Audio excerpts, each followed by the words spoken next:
Turner's Journey, episode 33, take 2. Hi guys, welcome to Turner's Journey, episode 33. I hope you are all well and have had constructive and creative weeks in your workshops, and are looking forward to a lovely creative Easter weekend. Right, I've got a lot to go through today, so I'm going to be talking real quick. There has been such a huge response to last week's Turner's Journey, the interactive edition, and also the Sycamore Pyro Bowl that I published earlier on this week. The response truly has been magnificent. Thank you very much, not only for this, but also episode 32. Right, in the workshop this week, I managed to get a little bit of time to myself and to do some turning for sale, which makes a nice change.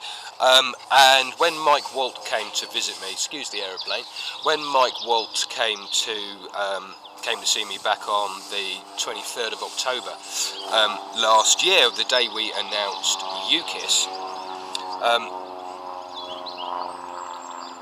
little aeroplanes popping around. Mike gave me a few pieces of ash, and this is a crotch piece that he gave me, which I turned yesterday and the day before, and it was lovely. I don't often turn crotch pieces, but the feathering in here is just gorgeous. And this was finished with 4 coats of thinned tung oil and 2 coats of neat tung oil, and then just with a light covering of Hampshire Sheen original, and that was lovely. Really nice to turn. And I also turned this little Easter egg, which if you are on Woodchuckers or Instagram, you would have seen me post this with a little Easter message to everybody. Right, on to last week's Turner's Journey. The response has truly been immense. Turner's Journey normally peters out at around 600 or 700 views, but this week, this week's Turner's Journey has exceeded 800 views and approaching 300 odd responses, which truly has been mind-blowing. Loads and loads of comments as well, and as I said in the episode, I'll be paying really close attention to the comments and also the feedback from the drop-down questions. So just very quickly, I'll go through the responses. Question 1 was about the length of the videos. How do you think my videos are too long, too short, or whatever? 87% of people said that they felt the length of the videos was just right. Question 2 was the subject matter. 62% of people thought the subject matter was good, and 35% of people thought that the content was excellent. Question 3, quality of the videos was good, and 42% of people thought it was good.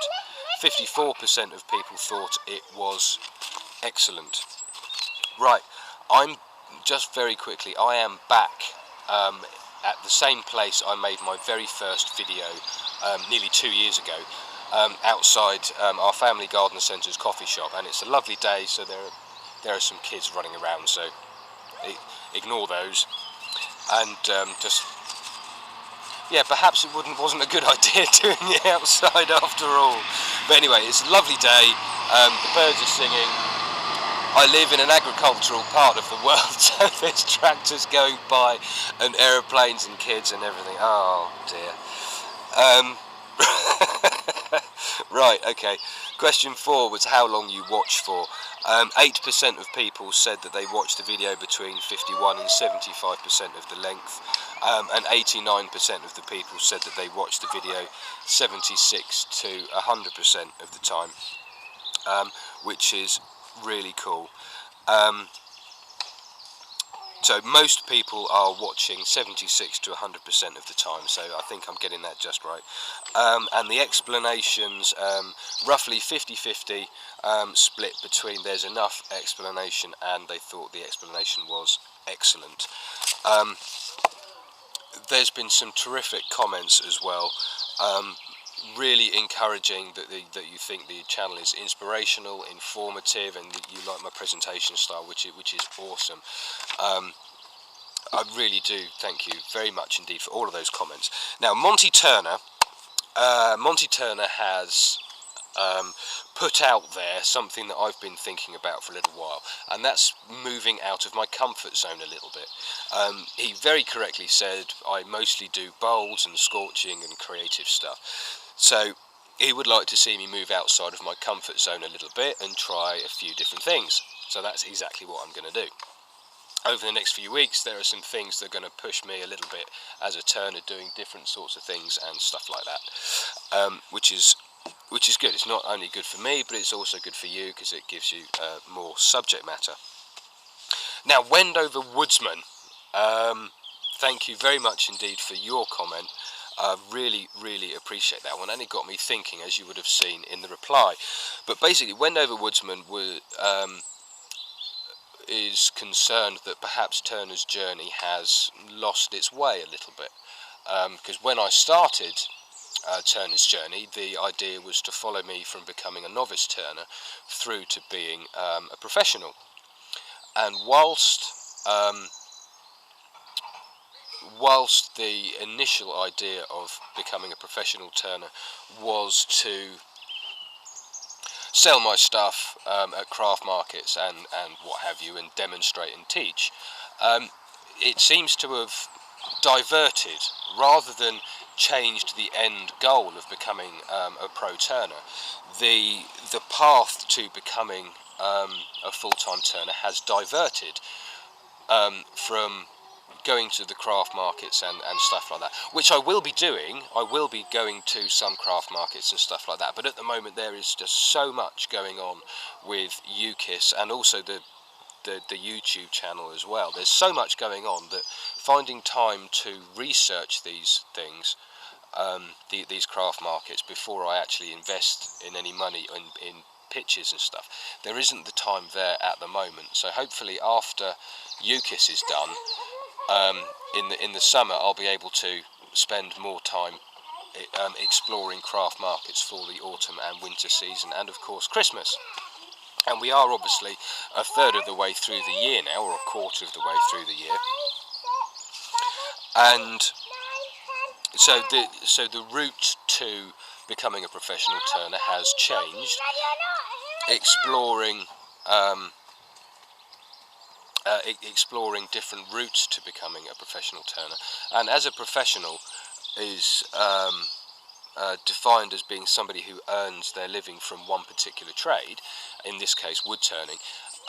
You know, things have kind of changed around a little bit, and I'm offering stuff off the website for wood turners, and also the general public with the workshops and stuff that I do, you know, that kind of thing.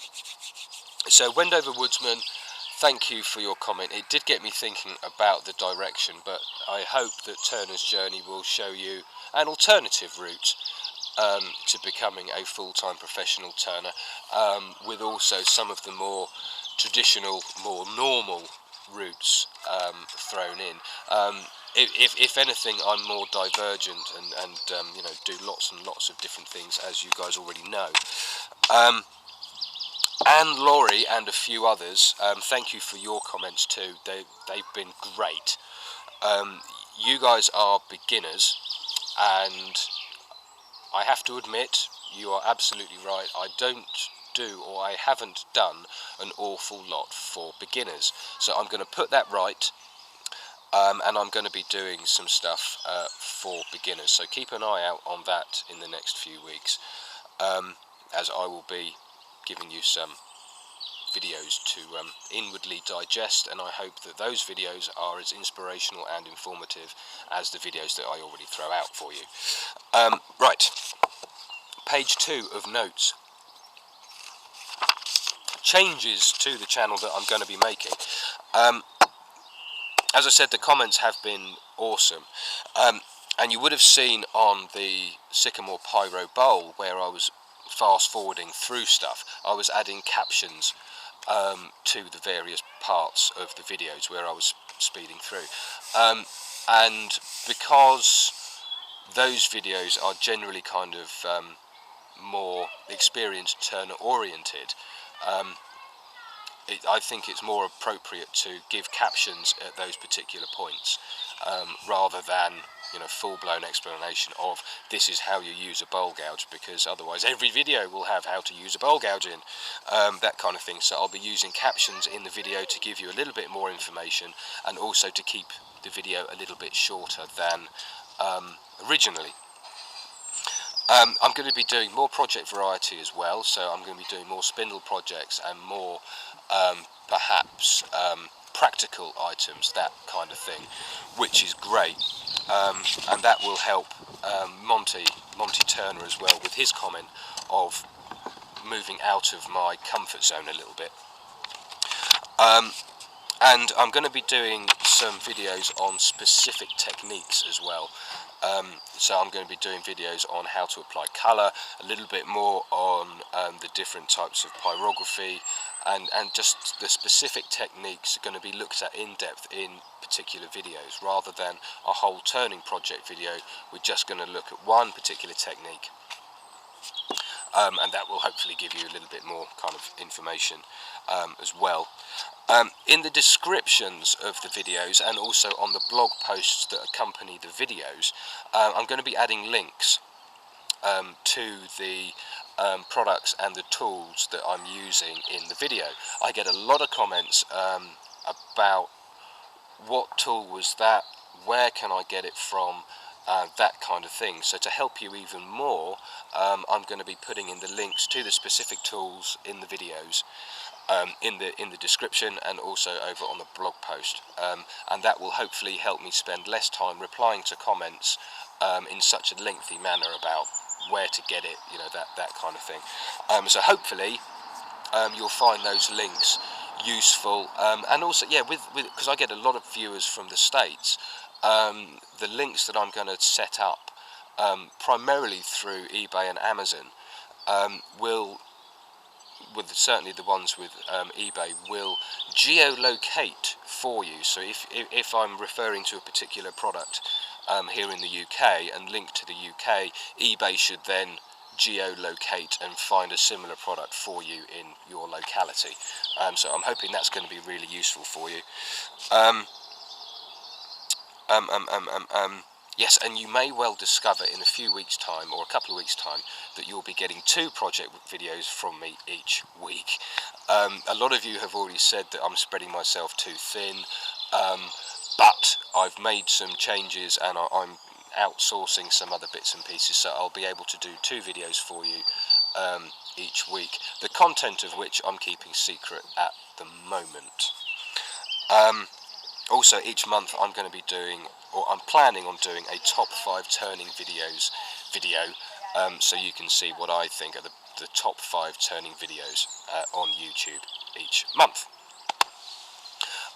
Just on an aside note, a few people have left comments to express their concern, not only over the amount of sleep I'm not getting, but also my health, because in the last few videos you would have seen I've had a throat infection and a cough. That was diagnosed as a virus and a viral infection, rather than anything to do with turning or dust inhalation, or, you know, that kind of thing. So thank you very much indeed for your concern on that. I'm absolutely fine. The cough is gone, and I'm just left with a smoker's cough.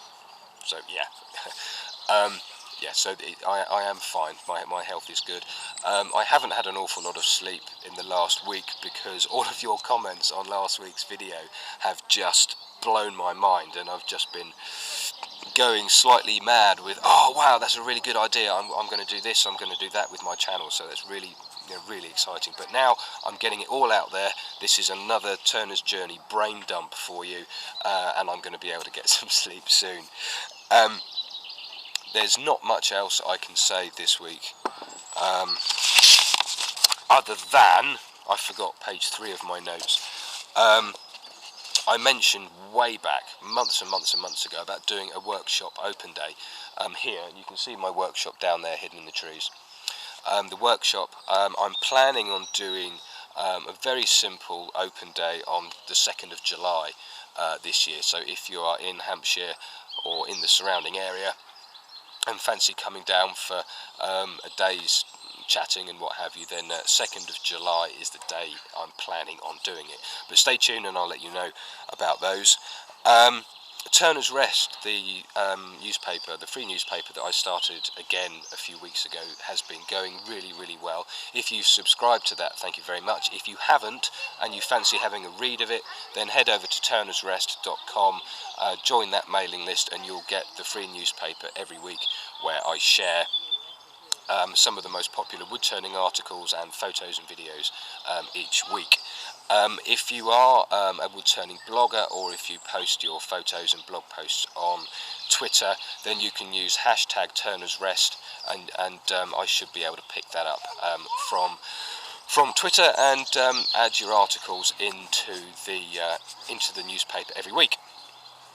And yeah, that is it for this week, folks. Apologies for the noise running around, but I thought it would be nice to come out to record Turner's Journey in the same location I recorded my very first video 2 years ago. But it's been a bit noisy, so I do apologise for that. Now, there's only one thing left for me to say, and that's I'll see you on Tuesday for the next turning project video, which is nearly finished.